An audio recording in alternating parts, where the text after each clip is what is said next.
Esta historia está basada en hechos reales. Por respeto a las víctimas y sus familias, ciertos nombres y lugares han sido modificados. El contenido puede causar un fuerte impacto emocional. En una sala sin ventanas del Registro Civil de Iztapalapa, bajo el zumbido constante de un ventilador viejo, nació una mentira escrita con tinta negra.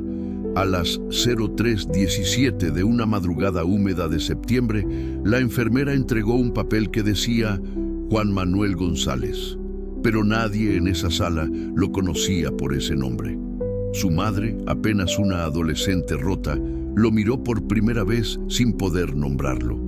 Él lloraba como si supiera que el mundo ya lo había etiquetado mal. A los 6 años, en un albergue del DIF en Nezahualcóyotl, comenzó a firmar sus tareas con otro nombre, Emilio. Era un secreto que solo vivía entre las hojas de un cuaderno rayado que guardaba debajo del colchón. Nadie le había dicho que podía cambiar su historia. Nadie, salvo ese cuaderno. Ese niño que cargaba un nombre que no sentía, decidió reescribirse en silencio, porque a veces la única manera de existir es inventarse desde cero.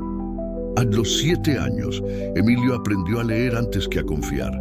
Lo hizo solo, siguiendo con el dedo las palabras impresas de un libro infantil desgastado que una voluntaria había olvidado sobre una banca de concreto. Nadie lo felicitó. Nadie se dio cuenta.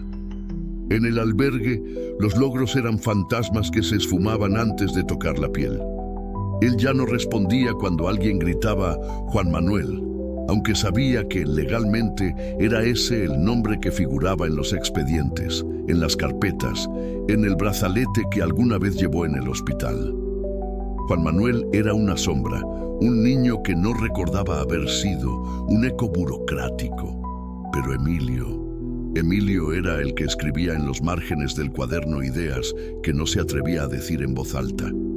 Cada noche, cuando las luces se apagaban y los demás niños lloraban o se peleaban en la oscuridad, él abría el cuaderno escondido bajo el colchón de hule espuma y escribía con la luz temblorosa de un poste de la calle que se colaba por la ventana. Ponía su nombre primero, Emilio Gutiérrez, y luego inventaba historias donde él tenía mamá, papá, un perro, una bicicleta azul. Las hojas se fueron llenando de versiones de sí mismo que eran más reales que lo que vivía.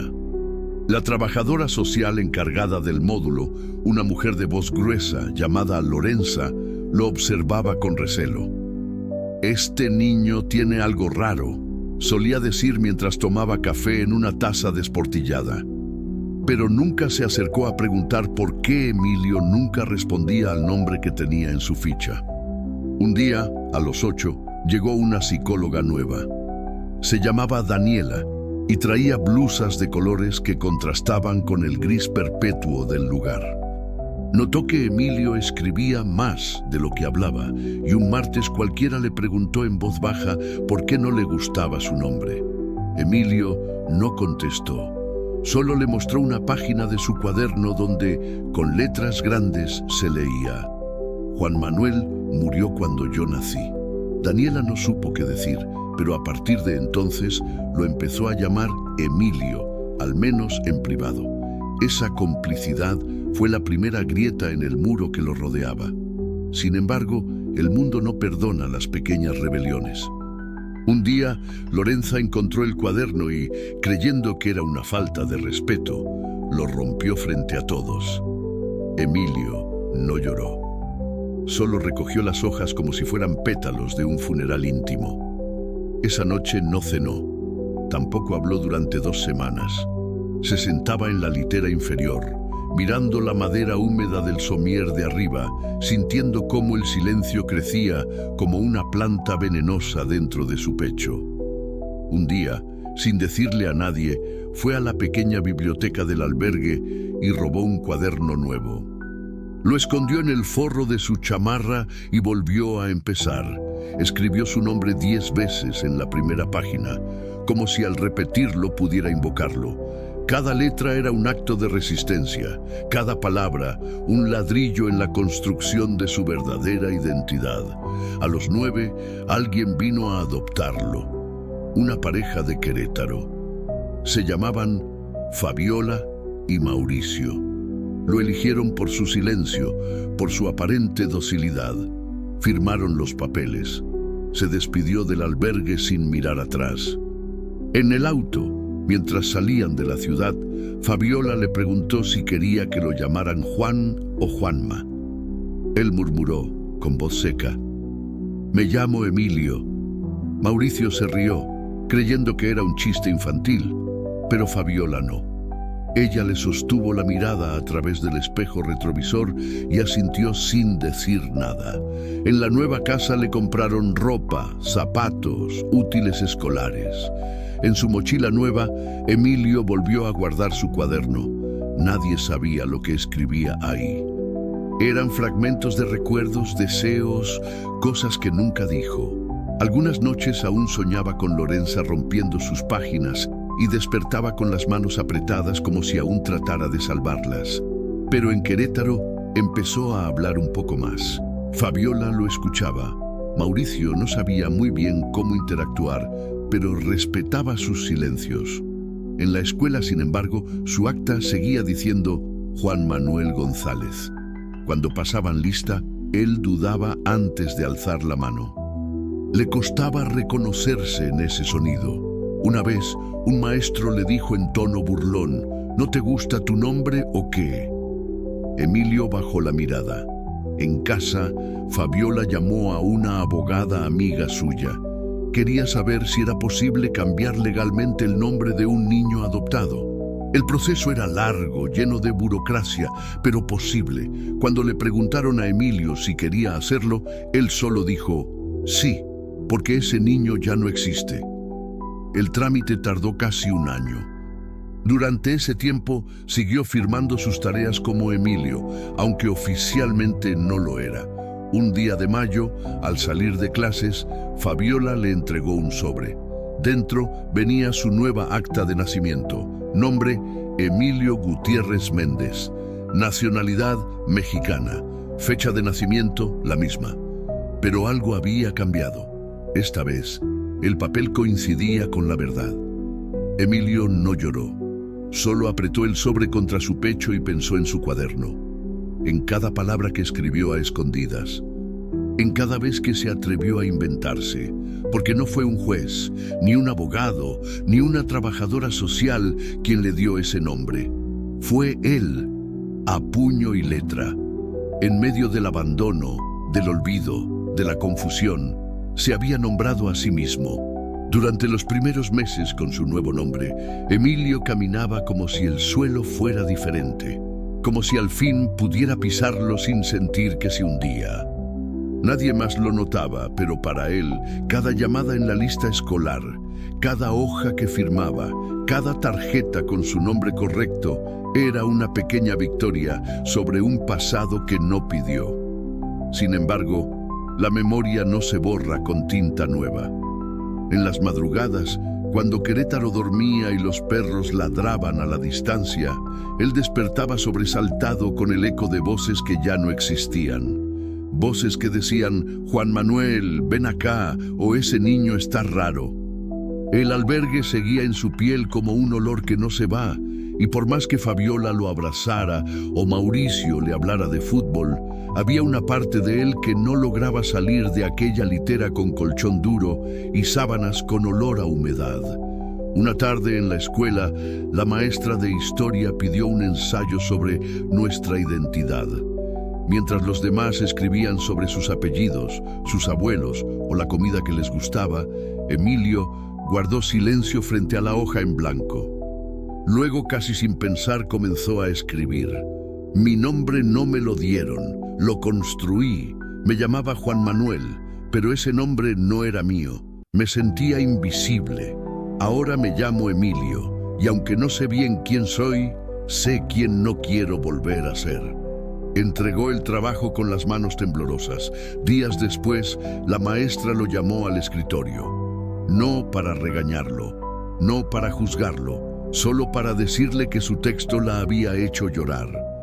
Fue la primera vez que alguien reconocía su dolor sin tratar de borrarlo. Desde entonces, Emilio empezó a escribir más allá de su cuaderno. Hacía relatos para sí mismo, para entender lo que sentía.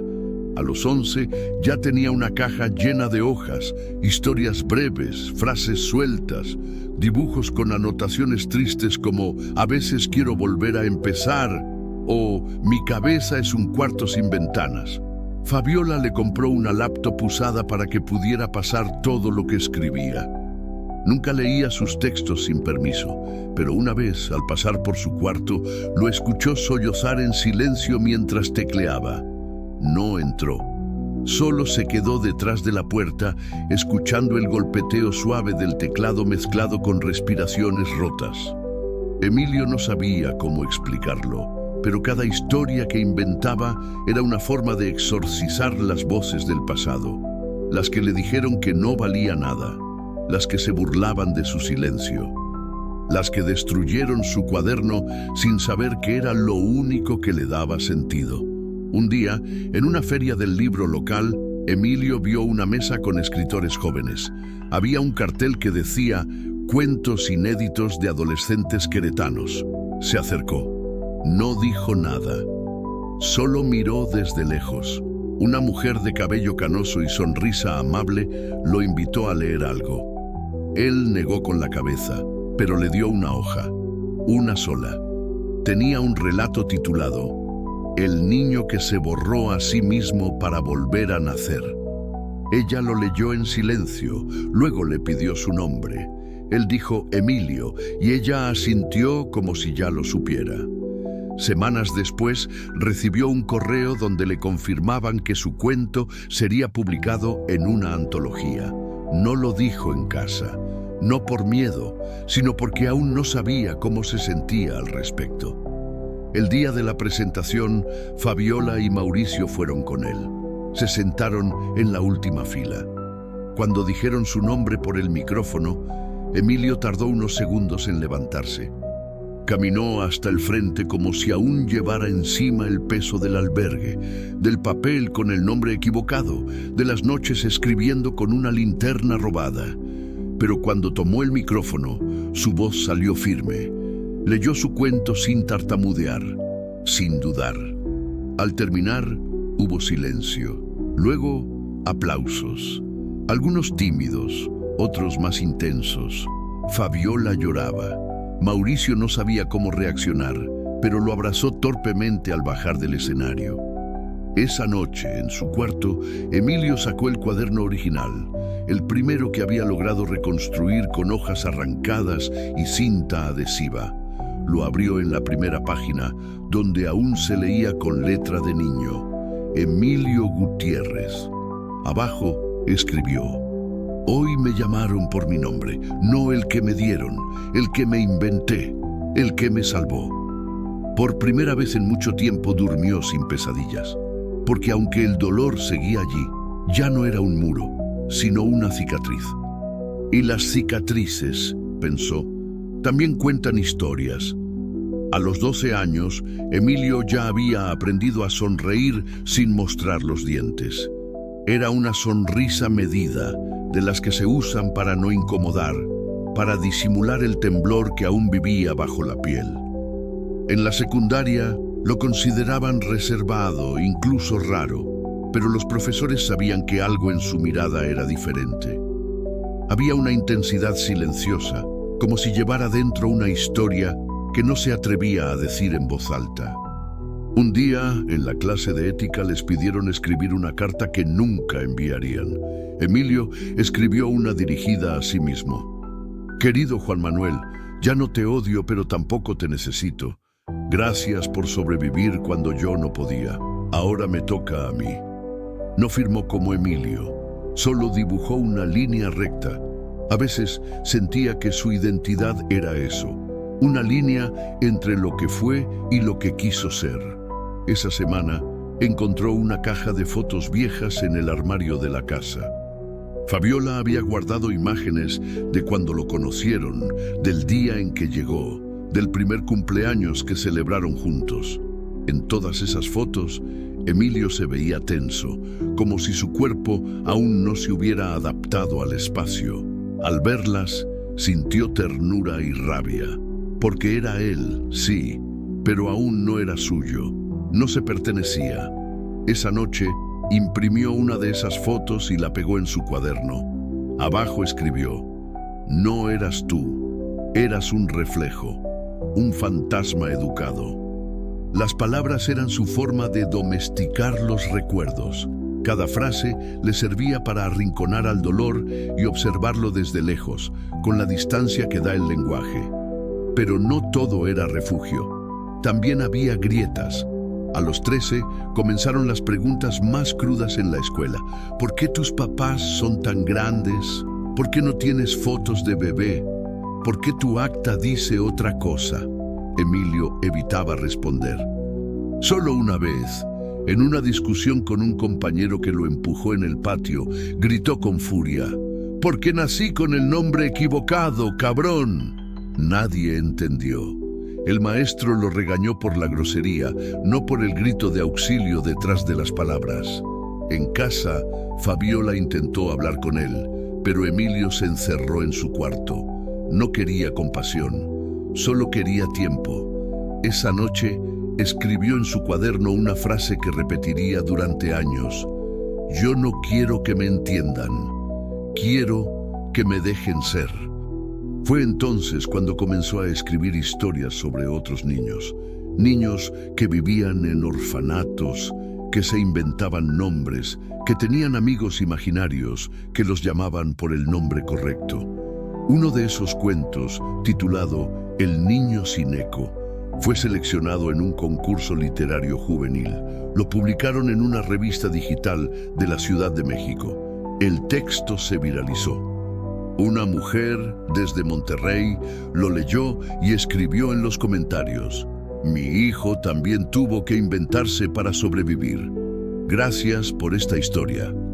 Emilio leyó ese mensaje una y otra vez. Por primera vez, se sintió parte de algo más grande que su propio dolor. Empezó a pensar que tal vez había más niños como él, que su historia no era una excepción, sino un susurro dentro de un coro silenciado. A los 14, durante una entrevista para una radio local, le preguntaron por qué escribía tanto sobre el abandono. Respondió con voz baja, casi mecánica: «Porque hay heridas que solo se entienden cuando se nombran». No dio detalles. No mencionó el albergue, ni a Lorenza, ni al cuaderno roto, pero dentro de sí sentía que cada historia que contaba era una especie de venganza contra el olvido, no contra las personas, sino contra la indiferencia. Su cuarto se había convertido en un santuario. Las paredes estaban llenas de notas, dibujos, fragmentos de ideas. Tenía una lámpara vieja sobre el escritorio, una silla chirriante y el cuaderno original guardado en una caja de zapatos con candado. Nadie lo tocaba, era su reliquia personal. Una noche encontró una hoja que no recordaba haber escrito. Estaba arrugada, con tinta corrida por lágrimas antiguas. Decía: «Algún día alguien me va a nombrar sin dudar, y entonces sabré que ya no tengo que explicarme». Esa frase lo acompañó durante meses. La repitió mentalmente en presentaciones, en entrevistas, incluso en los silencios incómodos de la escuela. Porque aunque Emilio ya era legalmente Emilio, aún había espacios donde sentía que debía justificar su existencia. A veces, cuando lo llamaban por su nombre en voz alta, una parte de él esperaba que alguien corrigiera: «¿No es Juan?». Pero nadie lo hacía, y eso, lentamente, empezó a sanar algo. No todo, nunca todo, pero algo. A los 15 años, Emilio ya sabía que las palabras podían ser hogar y cuchillo al mismo tiempo. Sabía que había libros que acariciaban como un abrazo y otros que abrían viejas heridas con cada página. Él había leído ambos, pero los que más lo tocaban eran los que hablaban de identidades rotas, de personas que se reconstruían a partir del caos. Por eso, cuando le ofrecieron dar una charla en una preparatoria pública sobre resiliencia y expresión, sintió miedo. Miedo no de hablar, sino de romper en público. Preparó su discurso durante semanas. Escribía, borraba, escribía otra vez. Al final, no llevó nada impreso. Solo subió al pequeño escenario con las manos vacías y la voz temblorosa. Contó una versión breve de su historia. No mencionó nombres ni fechas. Solo dijo: durante muchos años respondí a un nombre que no era mío. No porque lo odiara, sino porque nunca lo sentí. Un día decidí nombrarme yo mismo y al hacerlo me encontré. Al terminar hubo silencio. Nadie se levantó, nadie aplaudió al instante. Luego una chica del fondo gritó: «Gracias», y el resto siguió. Esa noche Emilio no pudo dormir. Sentía que algo se había abierto dentro de él, como si al contar su historia se hubiera desprendido una capa vieja de piel. Fabiola lo esperó despierta en la sala. No le preguntó nada, solo lo abrazó. Él apoyó la cabeza en su hombro como cuando era más niño, y sus pesadillas eran físicas. Al día siguiente, su correo estaba lleno de mensajes de adolescentes. Algunos contaban sus propios silencios, otros solo decían: «Yo también siento que no soy quien todos creen». Emilio leyó cada mensaje con el cuidado de quien sostiene una cicatriz ajena. No respondía a todos, pero los guardaba. Los imprimía y los ponía en una caja azul, la misma donde antes guardaba sus cuentos. A veces los leía en voz alta, como si al pronunciarlos les diera un lugar en el mundo. Fue en ese contexto que recibió una propuesta inesperada. Una editorial independiente quería publicar una recopilación de sus relatos. Él dudó. No se sentía escritor, solo alguien que había sobrevivido escribiendo. Pero aceptó. El libro se tituló «Los nombres que me inventé» y fue ilustrado con dibujos simples, casi infantiles, hechos por él mismo. En la presentación del libro, en un café cultural del centro, alguien del público le preguntó si perdonaba a quienes lo nombraron mal. Emilio se quedó callado. Luego respondió: «No sé si los perdono, pero entendí que ellos solo repitieron lo que el sistema les dictó. Lo que me salvó no fue que me corrigieran, sino que me dejaran escribir mi nombre con mi propia mano». Esa frase se volvió viral. En redes, el hashtag «Mala me nombré solo» apareció en miles de publicaciones.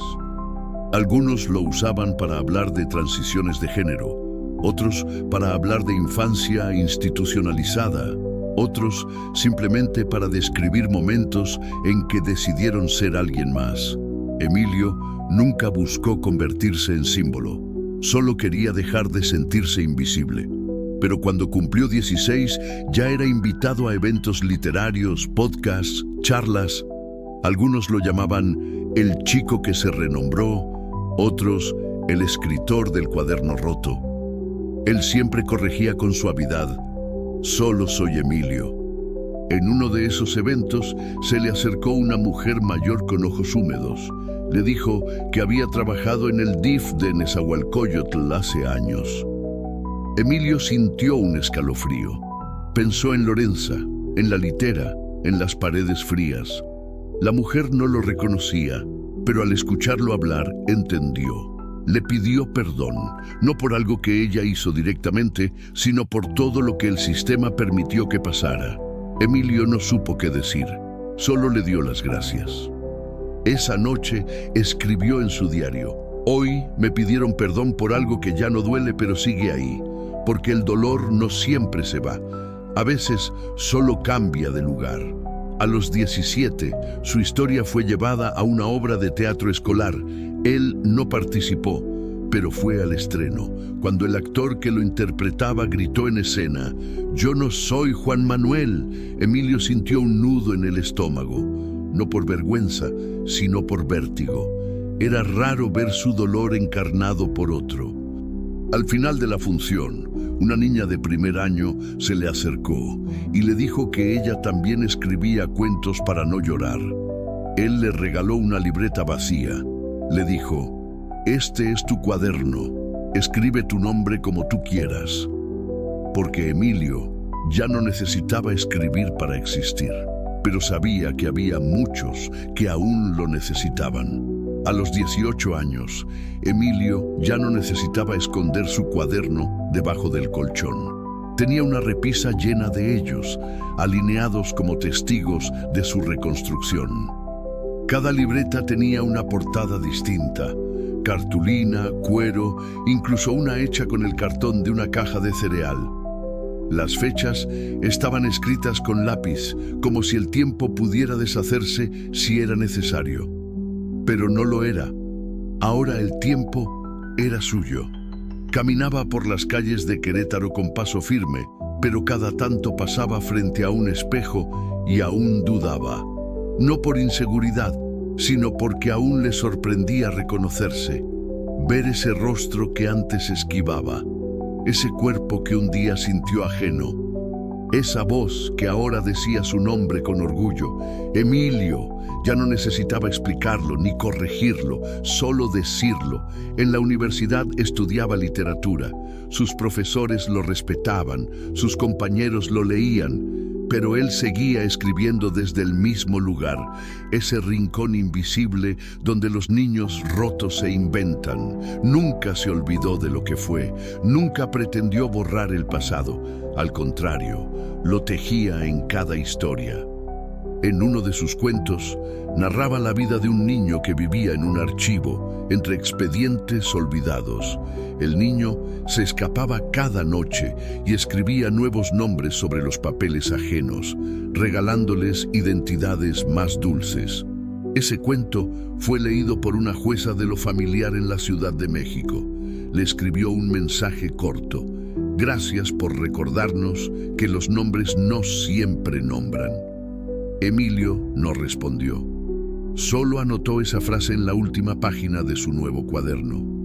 A veces pensaba en ir al antiguo albergue, pararse frente a la reja oxidada y mirar hacia adentro, pero nunca lo hizo. No por miedo, sino por respeto a lo que sobrevivió ahí dentro. Sabía que Juan Manuel seguía ahí, en algún rincón de su memoria, agazapado en una esquina con el cuaderno en las manos. No quería borrarlo, solo quería que supiera que ya no estaba solo. A los 19, durante una entrevista en un programa cultural, el conductor le preguntó: «¿Qué le dirías a ese niño que firmaba con otro nombre?». Emilio respiró hondo, miró a la cámara y respondió sin titubear que lo logró. Nada más, nada menos. Esa noche recibió decenas de mensajes, pero hubo uno, anónimo, que lo desarmó. Decía: «Mi hijo fue registrado con el nombre del hombre que me golpeaba.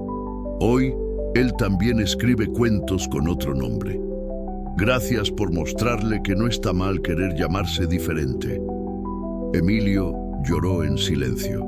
Luego fue a su cuarto, sacó el cuaderno viejo, el que había reconstruido hoja por hoja, y lo abrió. No para leer, sino para sentir. Las páginas ya estaban amarillas, algunas con manchas de humedad, pero seguían ahí, firmes, vivas, como él. Esa noche escribió por última vez en ese cuaderno, solo una línea: «Ahora ya no me duele escribir». Cerró el cuaderno con cuidado, lo envolvió en un pañuelo viejo y lo guardó en una caja de madera. No porque quisiera olvidarlo, sino porque entendía que algunas heridas también necesitan descanso. El resto de su vida seguiría escribiendo. Historias de otros, de él, de lo que aún no se ha contado, pero nunca más desde el lugar de la vergüenza, siempre desde la verdad, porque Emilio entendió algo que le tomó años descifrar: que nombrarse es el primer acto de libertad, que un nombre puede ser prisión o puente, y que cuando nadie te da el nombre correcto, inventarlo no es rebeldía, es supervivencia. Hoy, cuando firma sus libros, lo hace con tinta negra, letra clara y un trazo final que cierra como abrazo. Emilio Gutiérrez, sin comillas, sin explicaciones, solo él, solo su historia. Y si alguna vez alguien le pregunta por qué cambió de nombre, él solo sonríe y dice, porque era la única forma de ser yo. Si esta historia te rompió por dentro, comenta, yo también estuve roto.